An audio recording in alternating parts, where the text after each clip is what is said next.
من الشيطان الرجيم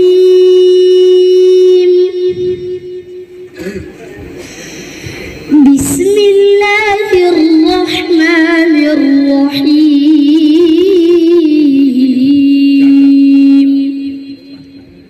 یہ قرآن کریم کا اعجاز ہے. یہ بچہ چھوٹا سا ہے, وہاں پر کویت میں مسابقہ ہوا تو 10 سال سے کم عمر کے بچوں کا مسابقہ تھا, اس میں شرکت کی. ماشاءاللہ وہاں پر بھی بہت اچھا اس نے مظاہرہ کیا. ایک جگہ پر شروع میں اس کی غلطی آئی, اس کے بعد تینوں سوال میں جہاں اس کو 1.5 صفحے پڑھائے گئے بغیر غلطی کے, ماشاءاللہ اس نے قرآن کی تلاوت کی. اور یہ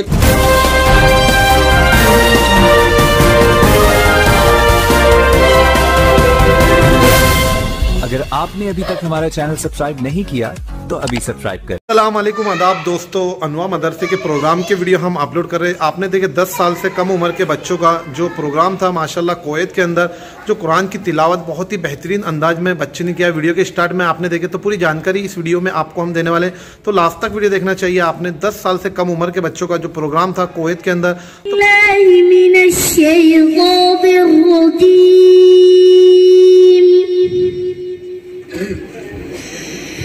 بسم الله الرحمن الرحيم.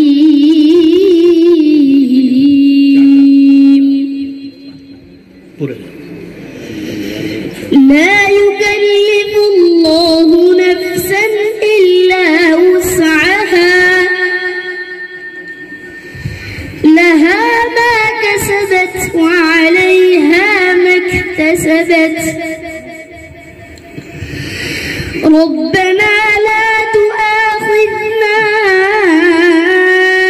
إن نسينا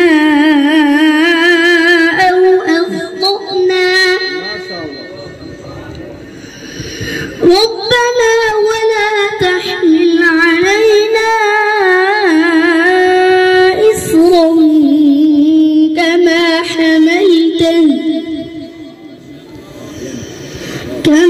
حملته على الذين من قبلنا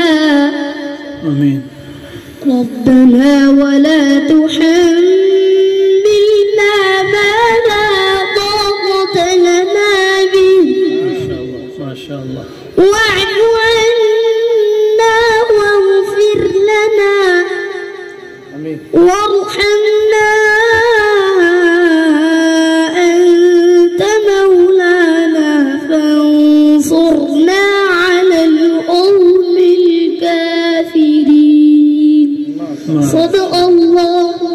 یہ قرآن کا اعجاز ہے. حالانکہ یہ گجراتی زبان سے تعلق رکھتا ہے اور ہمارے گجراتی لوگ ان سے ہے دال ہے, تا ہے, یہ ادا نہیں ہوتا ہے, ٹاٹا کمپنی ہوتے ہیں. را ہے وہ بھی ادا نہیں ہوتا ہے. ہمارے ایک استاد تھے, وہ ہم کو پڑھاتے تھے تو وہ بہت اچھے قاری تھے, لیکن وہ جب پڑھتے تھے بسم اللہ الرحمن الرحیم ہی پڑھتے تھے, تو را ادا نہیں ہوتا تھا. جی, تو اس لیے یہ قرآن کا اعجاز ہے. کمال قرآن کا ہے کہ اللہ رب العزت زبان پر ایسے جاری کرتا ہے. ہمارے یہاں آسام کے بچے پڑھتے ہیں تو ان بچوں کو ان سے چ نہیں ادا ہوتا ہے. اب اس کو پوچھو دوپہر میں کیا کھایا تو بولتا ہے ساول. مچھلی نہیں بولے گا, وہ بولے گا موسلی. تو ہر جگہ پر جتنے بھی, اب جیسے بہار کے ہمارے یہاں طلبہ پڑھتے ہیں تو اس کو آپ پوچھو اس کا نام شمشاد ہے, اس کو پوچھو آپ کا نام کیا تو بولے گا سمساد. اس سے شین ادا نہیں ہوتی ہے. تو ہر جگہ پر ایسا کوئی نہ کوئی, عربوں میں بھی ایسا ہوتا ہے. میں ہر جگہ سناتا ہوں کہ جب میں پہلی مرتبہ عمرے پر گیا تو وہ مصری لوگوں کا ایک ٹولہ تھا, وہ لوگ طواف کر رہے تھے, بہت سارے تھے. اب وہ دعا کہ اللہم انا نسألک الجنہ, تو میں ابھی عربی اول میں تھا تو میں اپنے والد صاحب سے کہتا ہوں, میں بولا ابا یہ گنا کیوں مانگ رہی ہیں؟ گنا بہت اپنے ہندوستان میں ملتا ہے. تو والد صاحب ہنسنے لگے, کہا بیٹا گنا نہیں مانگ رہے, یہ جنہ کو گنا بول رہے ہیں. تو وہ مصری لوگوں سے جیم نہیں ادا ہوتا ہے, وہ مصری لوگ جیم کو گاف سے بدلتے ہیں. ہم لوگ اسٹیشن پر گئے تو بولتا ہے گدا گدا گدا گدا. میں بولا بھیا گھر میں گدا ہے نہیں, یہاں کا کو چلا رہا ہے تو تو بولے کہ جدہ جانا ہے تو جدہ کو گدہ گدہ سے کیا کر رہے ہیں وہ اعلان کر رہے ہیں. تو ہر جگہ پر ایسا ہوتا ہے, کچھ نہ کچھ وہاں پر کمی پائی جاتی ہے. جیسے قرآن میں مجہول پڑھا جاتا ہے, تو ہم ایک مرتبہ لبنان گئے تو لبنان کے اندر میں وہ لوگ مجہول ہی بولتے ہیں. اخیر میں جہاں بھی کچھ بولنا ہو تو اخیر میں آ کر وہ مجہول بولتے ہیں. 2-4 سال ہو گئے تو اس کے کچھ جملے میں نے یاد کیے تھے, میرے ذہن سے بھی نکل گئے. تو ہر جگہ پر ہمارے سر کو ہی میں کہتا ہوں کہ آپ کے حیدرآباد کے لوگ ہیں وہ عبد القدیر کو بولیں گے عبد الخدیر, تو ان سے قاف نہیں ادا ہوتا ہے, وہ قاف کو خاص ہی بدل دیتے ہیں. وہ کتنی بھی کوشش کرے, مقرر ہے تو بولیں گے مخرر, قاری صاحب ہے تو بولیں گے قاری صاحب. تو یہ قرآن, لیکن یہ سارے مسٹیک کرنے والے زبان میں مسٹیک کریں گے. اب یہی مصری لوگ جو جنہ کو گنہ بولتے ہیں, وہی جب قرآن پڑھتے ہیں تو ساری دنیا اس پر آشاش کرتی ہے. تو یہ قرآن کا اعجاز ہے. اللہ نے کہا اِنَّا نَحْنُ نَزَّلْنَا الذِّكْرَ وَإِنَّا لَهُ لَحَافِظُونَ, ہم نے اس کو نازل کیا اور ہم ہی اس کی حفاظت کریں گے. کیسے حفاظت کریں گے؟ ایسے ہی لوگوں کے ذریعے سے, چھوٹے چھوٹے بچوں کے سینوں میں قرآن کو محفوظ کریں گے. میں آج ایک مضمون میں عجیب بات میں نے پڑھی, اس میں لکھا تھا جیسے ہر ملک کے حدود کے محافظ ہوتے ہیں ان کو مرابط اور فوجی کہتے ہیں, کہا اسی طریقے سے اللہ نے قرآن کی حفاظت کا ذمہ لیا ہے. جتنے بھی قرآن کے حافظ ہیں یہ سب اللہ کے فوجی ہیں, یہ اللہ کی حدود کی حفاظت کرنے والے ہیں. بہرحال اللہ رب العزت ہم کو قرآن کے ساتھ منسلک کرے, یہ ہمارے لیے سب سے بڑا اعجاز ہے. اللہ رب العزت ہم سب کو قرآن کو کم حق وہ پڑھنے, سمجھنے اور اس پر عمل کرنے کی توفیق مرحمت فرمائے. تو کار ملنی چاہیے, تو 5.5-6 لاکھ روپے کی آتی ہے.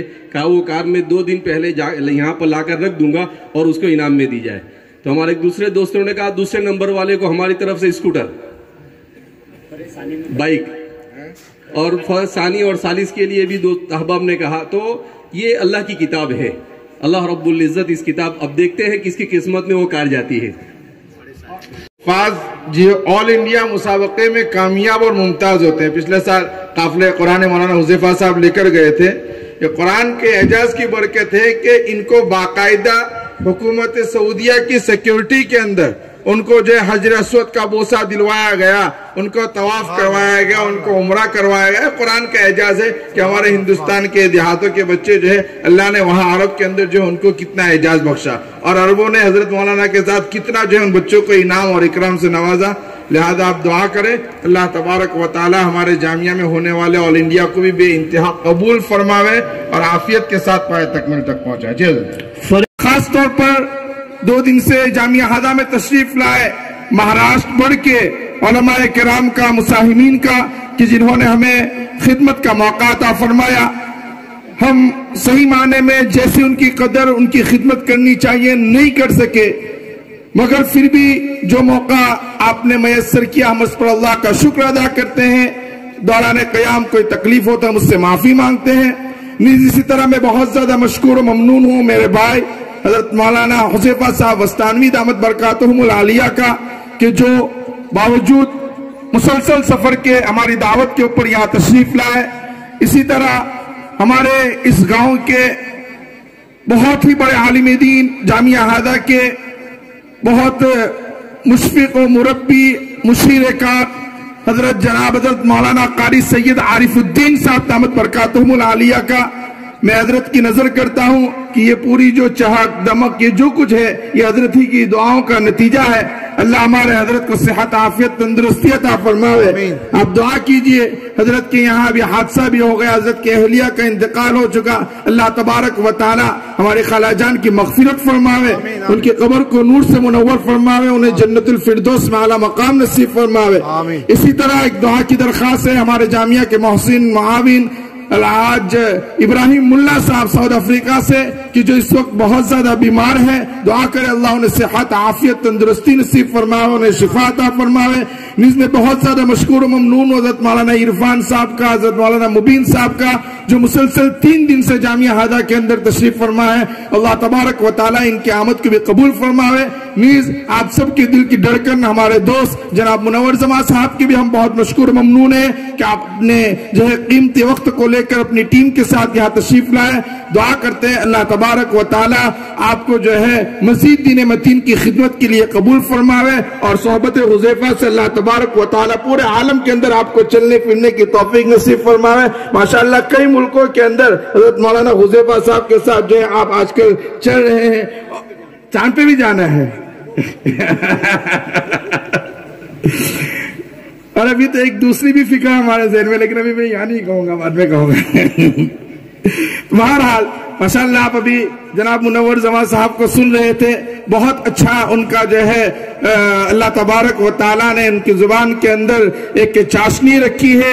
نوجوان ان کی زبان کو سنتے ہیں. اللہ تبارک و تعالیٰ انہیں مزید دین متین کی خدمت کے لیے قبول فرماوے. بہت مشکور و ممنون ہوں میں جامعہ عقل قوا سے تشریف لائے. بہت ہی زیادہ حکم حضرات کی ایک بڑی تعداد ہے کہ جو مسلسل ہمارے بچوں کے جو ہے ساتھ جو ہے لگے رہے تھے اور ان بچوں کے مسابقے کے اندر انہوں نے ایک ایک منٹ کو جو ہے ضائع کیے بغیر ان کے ساتھ عدل انصاف کا معاملہ کیا. اللہ تبارک و تعالیٰ انہیں بھی بہترین بدلہ عطا فرمائے. اسی طرح حضرت مولانا ابراہیم صاحب میرے والد محترم اور آپ یہ پورا مجمع جو میرے یہاں سامنے بیٹھا ہوا ہے، میں آپ تمام کا مشکور و ممنون ہوں کہ جامعہ کی ایک آواز کے اوپر آپ کشا کشا یہاں تشریف لائے. اللہ تبارک و تعالیٰ آپ کو دارین میں بہترین بدلہ عطا فرمائے. اب میں استاد محترم حضرت قاری سید عارف الدین صاحب سے درخواست کرتا ہوں کہ عزت والا دعا فرمائیں گے انشاءاللہ.